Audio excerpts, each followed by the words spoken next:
Assalamualaikum warahmatullahi wabarakatuh.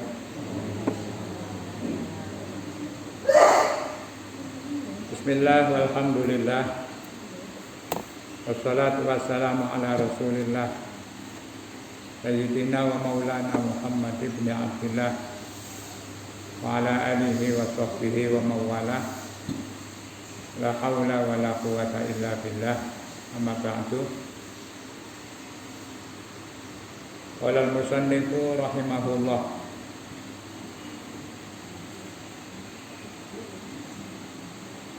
an-naw'ul awwal qira'atu thawabi wal khatmi.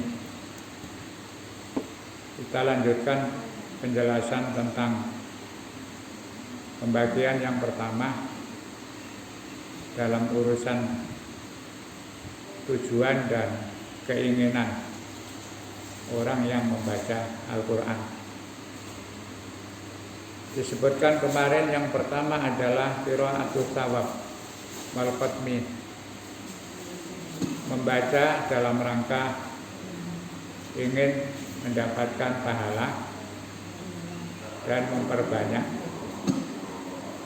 khataman, memperbanyak khatmil Quran. Wa hadaful qari'u biha wa ghayatuhu. Tujuan orang yang membaca bagian yang pertama ini adalah qira'atu akbari qadarin minal ayatil Qur'aniyah, membaca sebanyak-banyaknya ayat-ayat Al-Quran.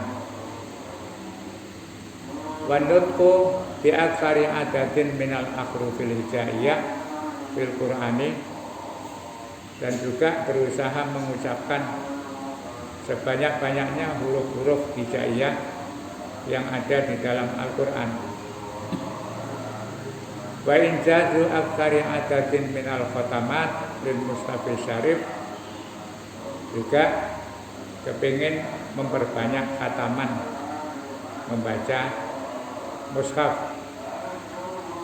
Qiyata tafsiril ajril mudha'afi, dengan tujuan ingin mendapatkan pahala yang berlipat ganda bimujarradil qiraati, dengan hanya membaca Al-Quran. Jadi sebagaimana dijelaskan kemarin, ada orang baca Al-Quran itu yang penting bisa membaca sebanyak-banyaknya ayat-ayat Al-Quran, mengucapkan huruf-huruf Al-Quran dengan sebanyak-banyaknya, akhirnya bisa khatam berulang kali. Dan juga dengan begitu, hanya dengan membaca yang banyak itu, akhirnya mendapatkan pahala yang berlipat ganda. Wa yadullu ala hadzal naw' min al-qiraati, dan dalil membaca model seperti itu adalah qauluhu sallallahu alaihi wasallam, yaitu sabda Rasul, man qara'a harfan min kitabillah, siapa yang membaca satu huruf min kitabillahi, dari kitab Allah. Rasulullah sallallahu alaihi wasallam itu dalam hadisnya mengatakan, man qara'a harfan min kitabillah, siapa yang membaca satu huruf dari kitab Allah, falahu fihi hasanatun, dengan satu huruf itu dia mendapatkan satu nilai kebaikan. Wal hasanatu bi asyri amsalihah, dan setiap kebaikan itu dilipat gandakan pahalanya 10 kali lipat.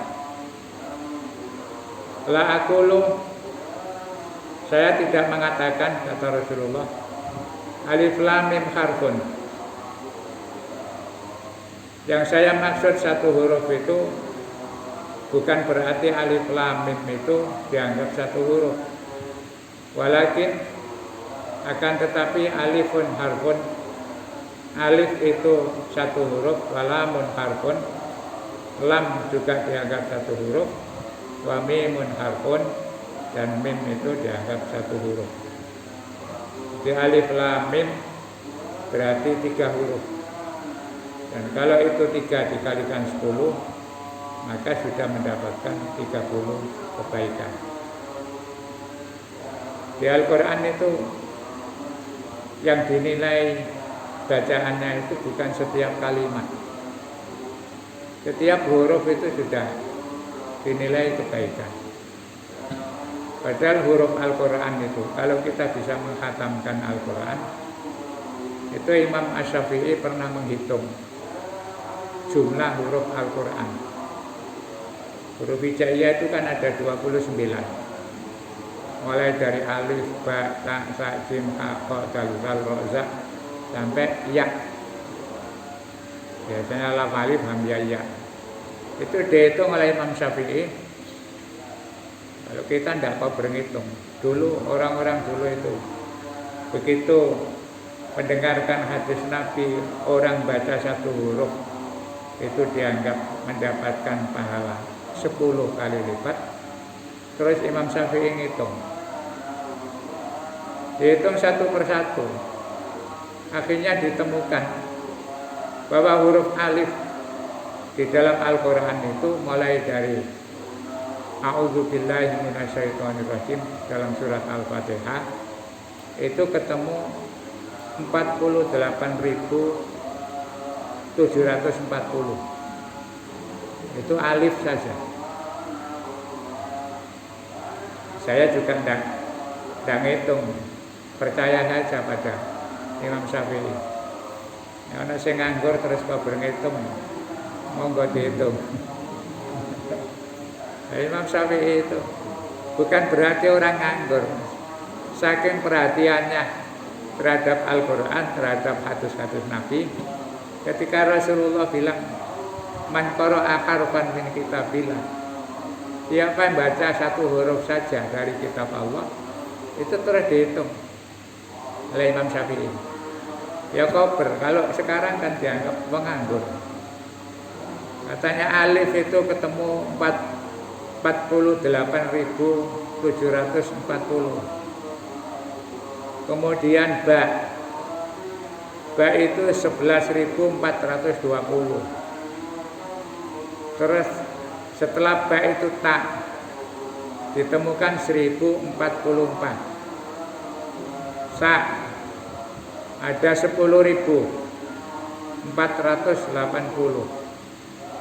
Jadi sa itu ternyata banyak, sampai 10.000 lebih. Setelah sa itu jim 3.322. Kemudian ha ini mungkin yang paling banyak, ada 26.000. Oh enggak, tadi ada yang 48. Jadi H itu 26.925. Kok semuanya dihitung. Kok itu 1.503. Dal 5.998. Dal ketemu 4.994. Ro terus dan seterusnya. Sampai akhirnya di total huruf Al-Quran itu ada 1.027.000. 1.027.000. Kalau orang baca Al-Quran sekali kali 1.027.000, terus 1.027.000 itu dikalikan 10, kan satu huruf 10, berarti sudah berapa tuh?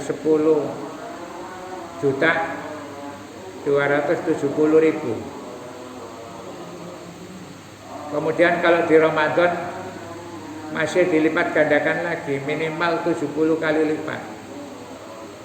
Berarti kalau khatam Al-Quran sekali saja di bulan Ramadan itu pahalanya minimal 718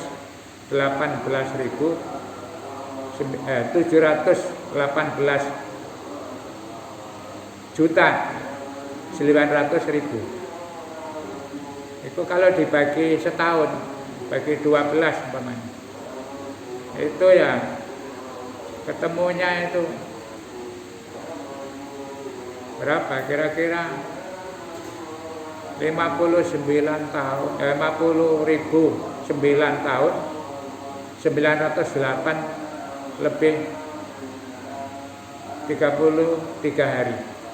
Jadi 50.000 tahun, 908 bulan, 333. Berarti kalau hitung-hitungan ganjaran, khatam Al-Quran satu kali saja dalam satu bulan, itu sama dengan orang baca Al-Quran itu dalam waktu 59 juta tahun. Siapa sing iso duwe umur sakmono? Jadi hitungannya itu wis ada nih kayak guyonan, enak wis. Berarti khataman Quran pisan ae mari ngono wis dalapo-lapo ganjarane kantek-entek sampai 59 juta tahun. Baik, itu gambaran Rasulullah beri motivasi supaya orang itu banyak-banyak membaca Al-Quran. Maka tidak salah kalau Ramadan kemudian di mana-mana orang rame-rame baca Al-Quran, kepingin dapat pahala, ya karena ada hadis seperti itu.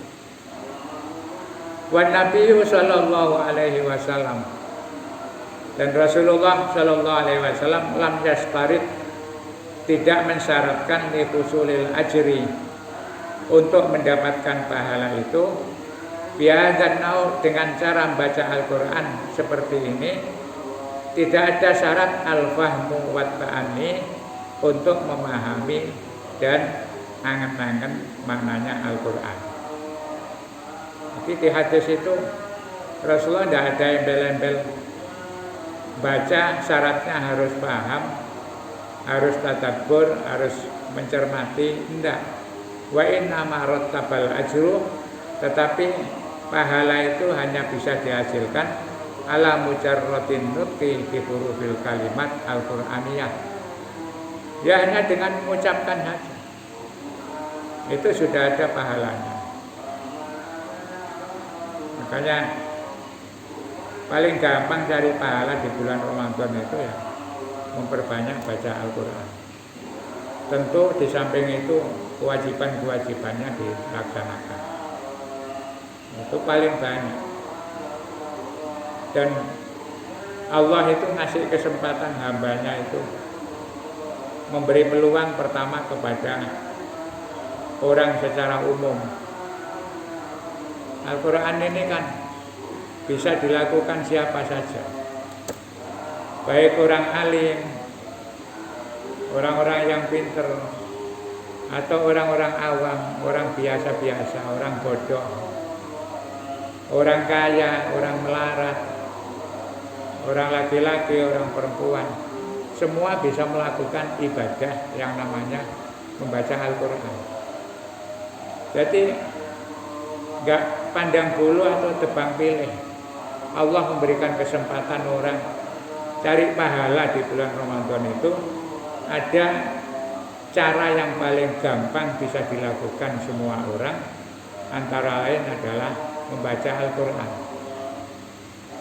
Maka tidak ada alasan Ramadan tidak berbuat kebaikan. Membaca Al-Quran saja bisa dapat pahala yang begitu besar. Dan ini membuat optimis orang-orang yang tidak punya uang misalnya. Ada cerita kalau Ramadan itu sedekah pahalanya besar. Tidak punya uang, ya sedekahnya cari pahala lewat baca Al-Quran saja. Itu artinya bahwa semua orang diberi peluang dan kesempatan untuk mendapatkan pahala.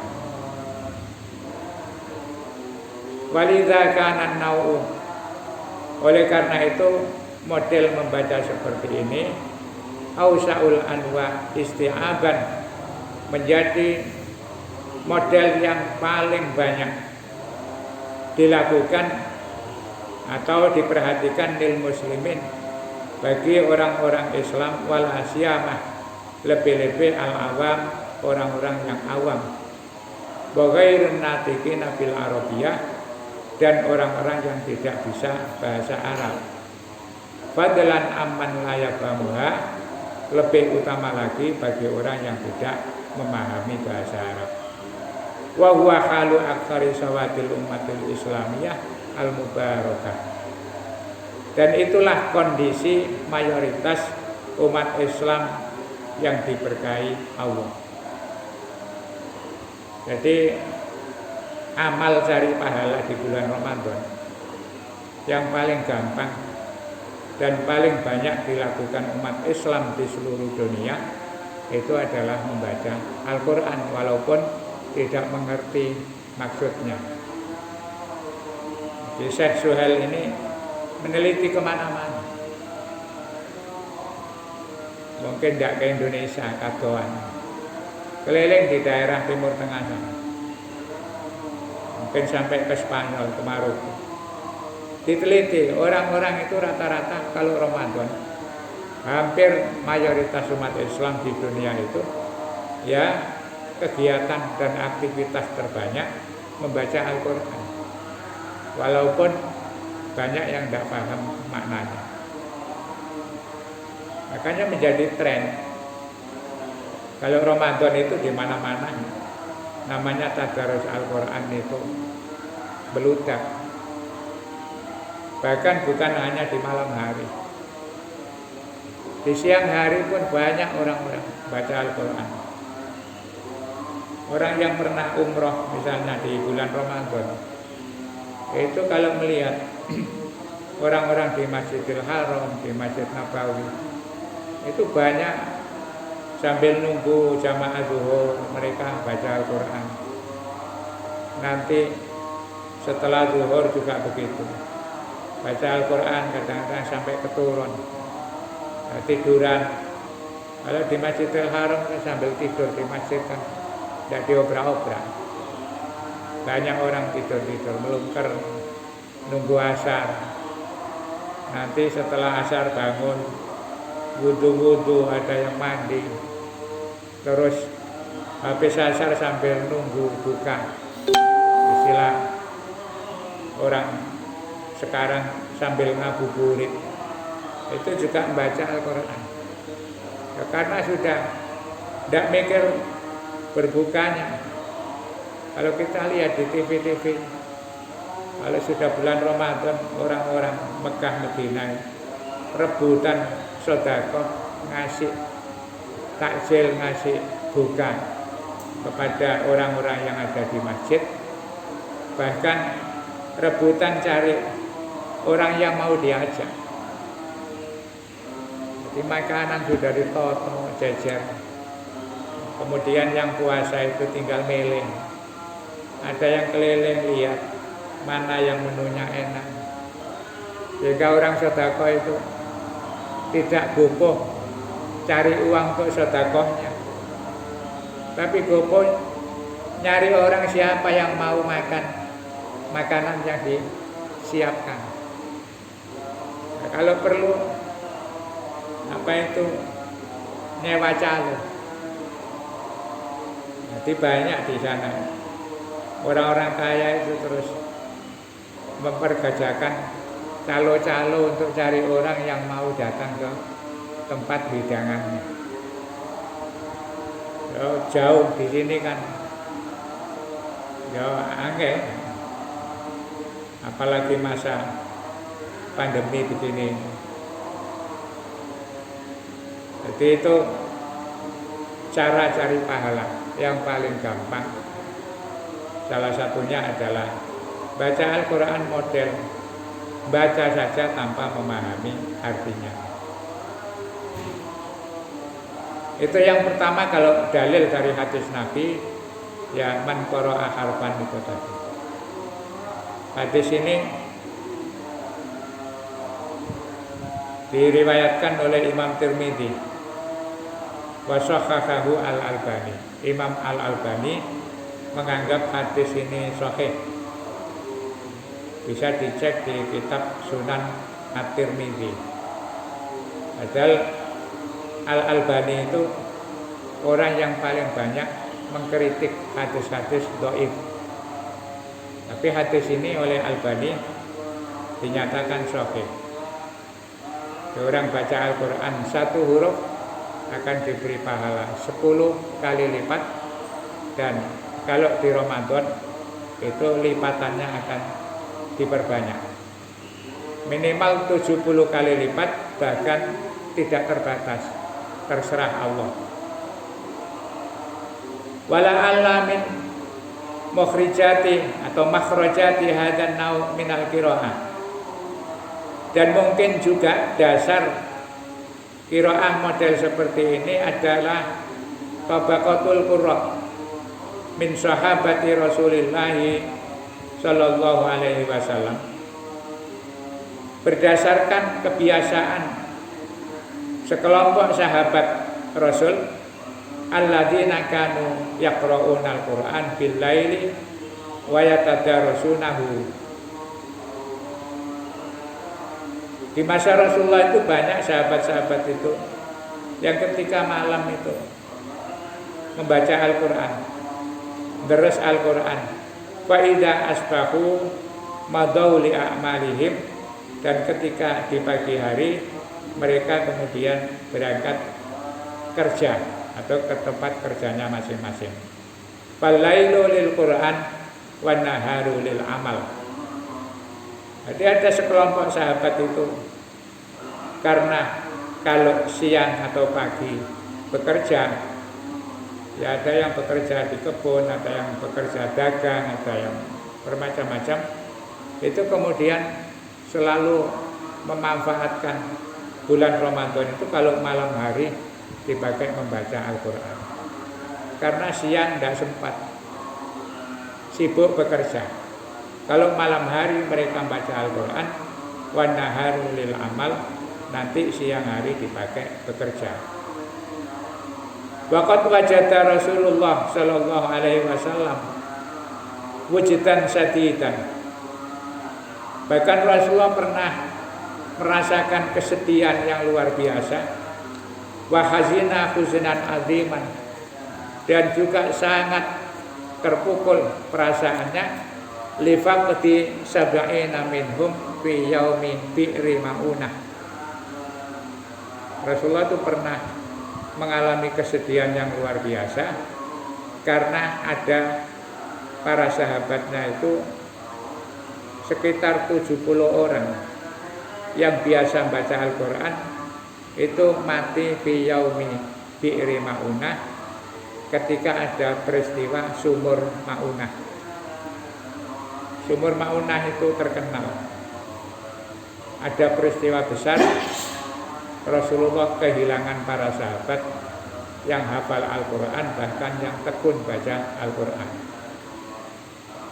Jadi ceritanya dulu pada bulan Safar tahun kedua Hijriah,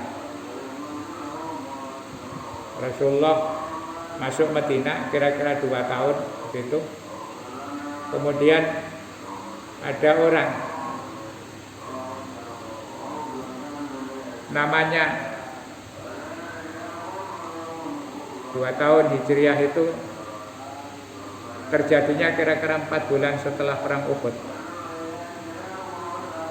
4 bulan setelah perang Uhud. Perang Uhud itu kan Rasulullah asalnya menang kemudian kalah. Jadi sudah hampir menang, tapi karena ada sahabat yang mengubah strategi, tidak mengikuti anjurannya Rasulullah, akhirnya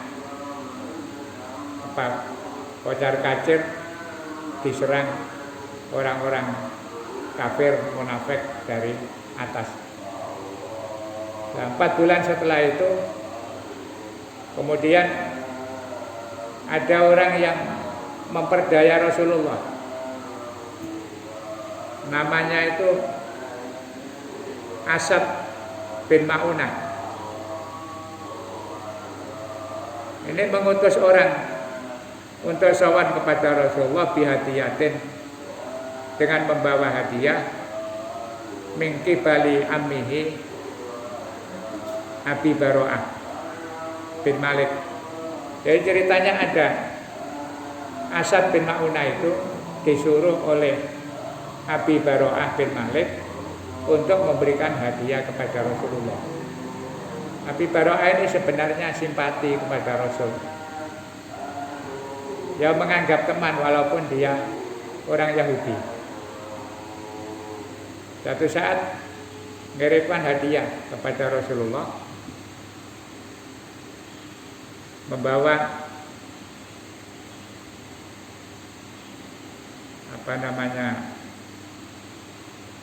unta, membawa kambing.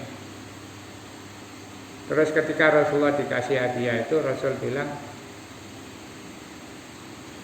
mohon maaf, saya ini Rasul, saya ini Nabi, tidak boleh menerima hadiah dari orang lain, apalagi orang kafir. Dari sesama Muslim saja itu tidak boleh Rasulullah menerima hadiah. Itu awal-awal menjadi Nabi itu ada larangan. Nabi itu menerima hadiah dari orang lain, termasuk tidak boleh menerima zakat, menerima sedekah, menerima zakat tidak boleh.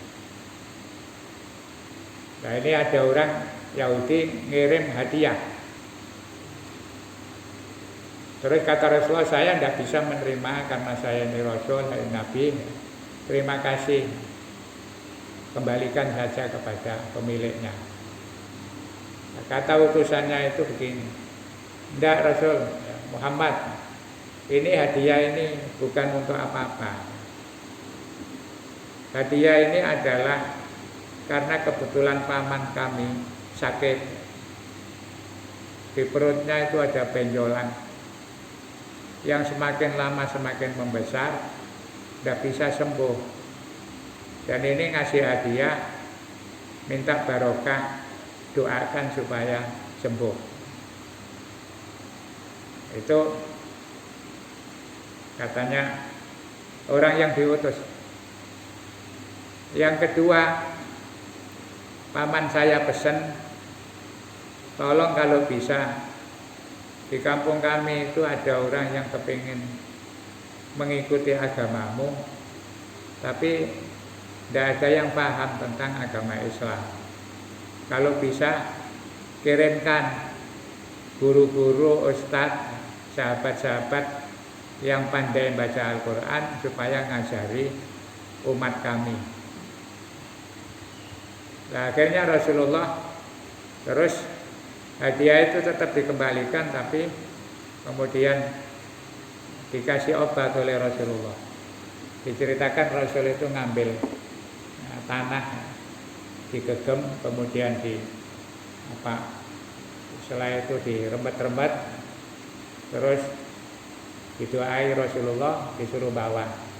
Ini nanti oleskan kepada di perut pamanmu yang sakit, insya Allah sembuh. Jadi itu yang kemarin saya katakan, Al-Quran itu kadang-kadang bisa dipakai ngobati, dipakai ndukun. Ya, itu memang ada riwayatnya. Yang sekarang ada tren ruqyah, atau ada yang bilang ruqyah. Ruqyah itu baca ayat-ayat Al-Quran untuk mengobati orang sakit. Nah, tapi Rasulullah tidak mau menerima hadiah. Jadi sebenarnya itu kalau mau niru Rasul itu ya angel. Jadi ustaz, jadi kiai, jadi bunyai. Terus mari nambani wong, doakan orang, dikasih amplop. Nek niru Rasulullah ya sebaiknya enggak diterima. Gak usah. Tapi kan beda ya.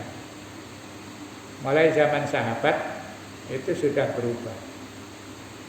Awal-awal sahabat-sahabat yang dikasih hadiah, dikasih sedekah, itu diterima tapi kemudian dimanfaatkan untuk yang lain. Dan insya Allah sekarang juga masih banyak begitu. Kiai-kiai kadang-kadang dikasih orang itu ya, daripada ngecewakan yang ngasih ya bisa iya, tapi nanti dibagi-bagi kepada yang lain. Rasulullah begitu. Jadi ulama, jadi orang alim, jadi kiai itu tidak boleh punya pikiran jaga dikai uang. Tapi kalau dikasih tapi gak jaga dan itu nanti bisa dimanfaatkan yang lebih baik, ya tidak apa-apa. Termasuk Rasulullah ketika dapat rampasan perang, dapat misalnya itu jizyah, pajak-pajak, itu kan dimasukkan ke Baitul Mal, ke kas negara. Jadi yang bagus itu sebenarnya ya tidak apa-apa, tapi ojo njagakno, kadang-kadang terus malah santrinya dibujui dalam rangka mencari uang, terus ya ngakal-ngakal ya apa caranya. Nah, peristiwa sumur Maunah ini, begitu Rasulullah dimintai bantuan ngirim sahabat Ahlul Quran, ternyata apa? Sebelum masuk ke kampungnya Abi Barok, ini di perbatasan kampung itu ada desa namanya Maunah.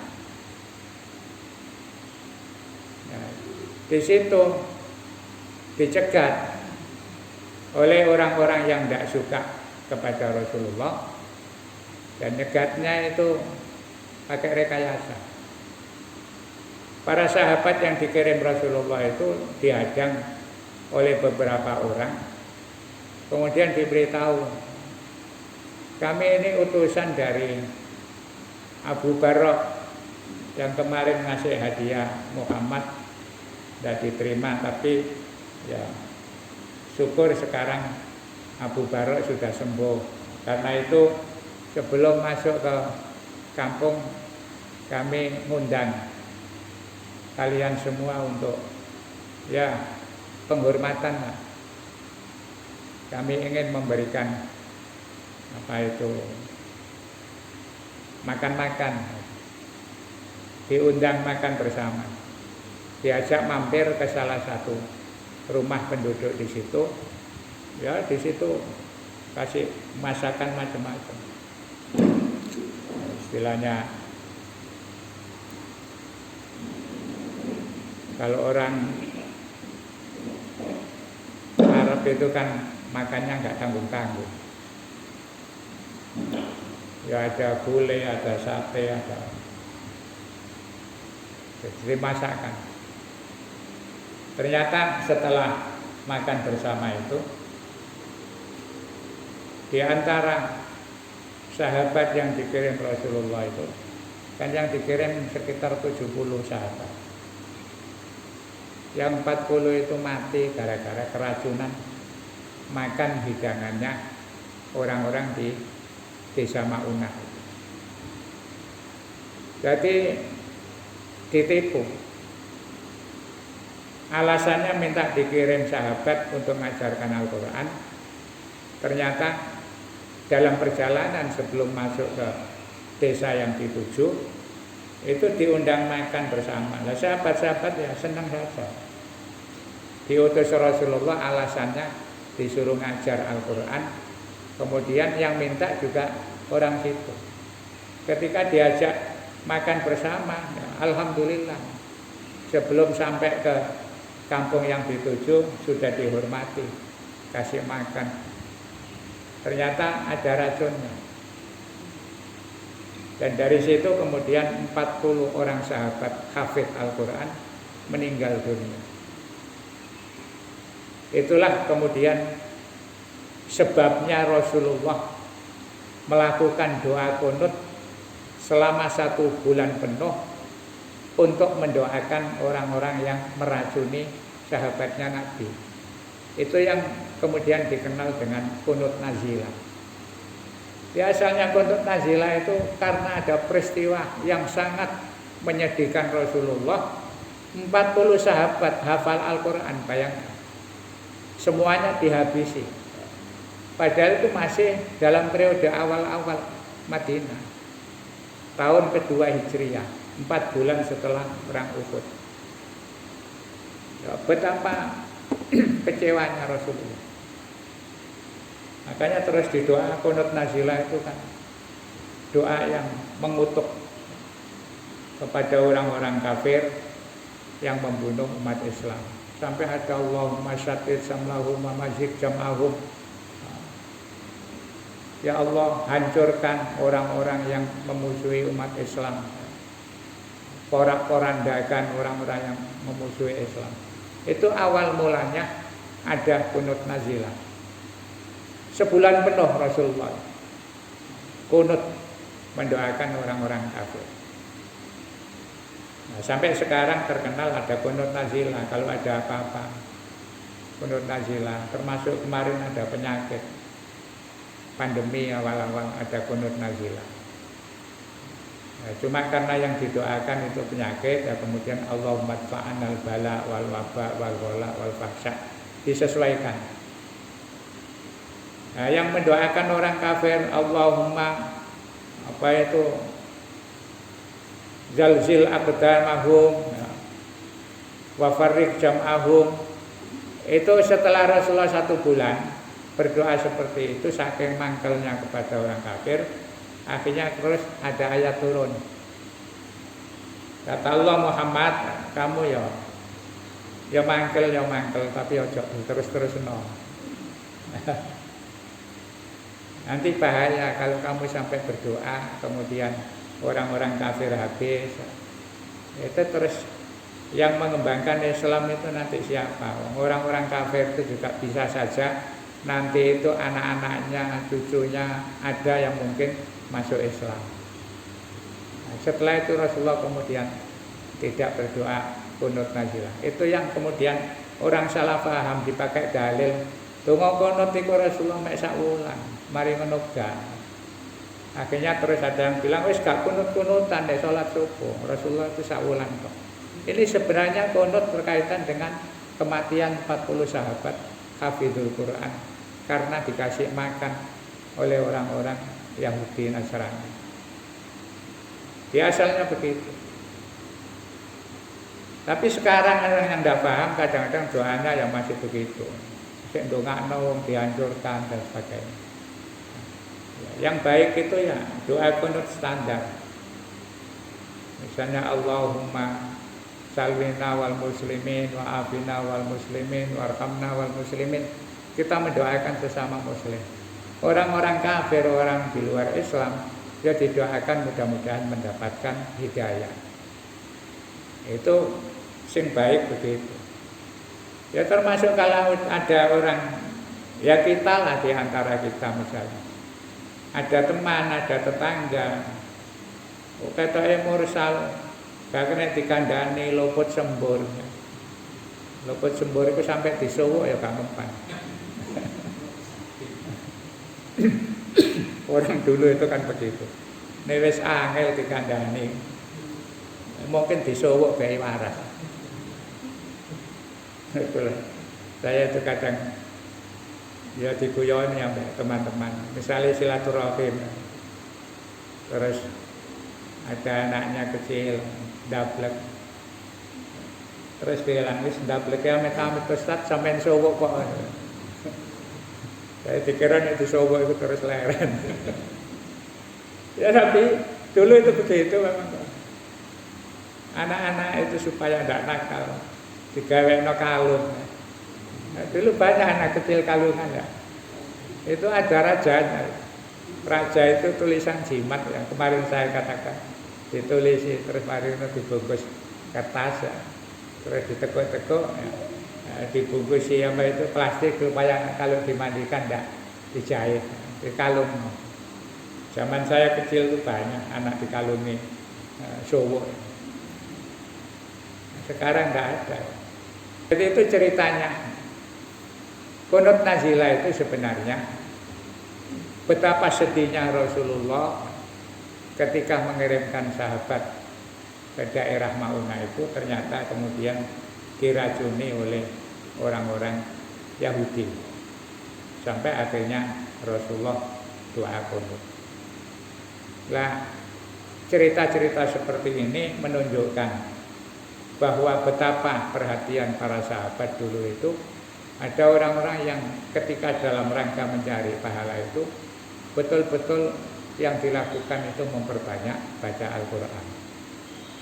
Termasuk awal-awal 2 tahun Hijriah, 2 tahun orang-orang Madinah yang tidak kenal Islam sebelumnya, kemudian banyak yang hafal Al-Quran itu kan luar biasa. Nah, itulah dasarnya bahwa orang baca Al-Quran walaupun tidak ngerti, yang penting memperbanyak, itu insya Allah pahalanya juga banyak. Jadi tahap pertama ya tidak apa-apa baca Al-Quran itu, yang penting dibaca saja, ya diniatin oleh ganjaran.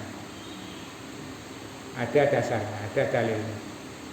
Nanti yang kedua, ketika bicara soal pahalanya orang yang membaca Al-Quran dengan memahami maknanya, juga ada dasarnya sendiri. Mungkin sampai di sini. Bismillahirrahmanirrahim. Allahumma sholli wa sallim ala sayyidina Muhammad walhamdulillahirabbil alamin. Allahumma rzuqna ilman nafi'a wa amalan maqbulah wa rizqan wasi'an halalan thayyiban. Rabbana atina min ladunka rahmah wa hayyi' lana min amrina rasyada. Rabbana atina fid dunya hasanah wa fil akhirati hasanah wa qina adzabannar. Wa sallallahu ala sayyidina Muhammad wa ala alihi wa sahbihi wa sallam. Subhana rabbika rabbil izzati amma yasifun. Wassalamun alal mursalin. Walhamdulillahi rabbil alamin. Assalamualaikum warahmatullahi wabarakatuh.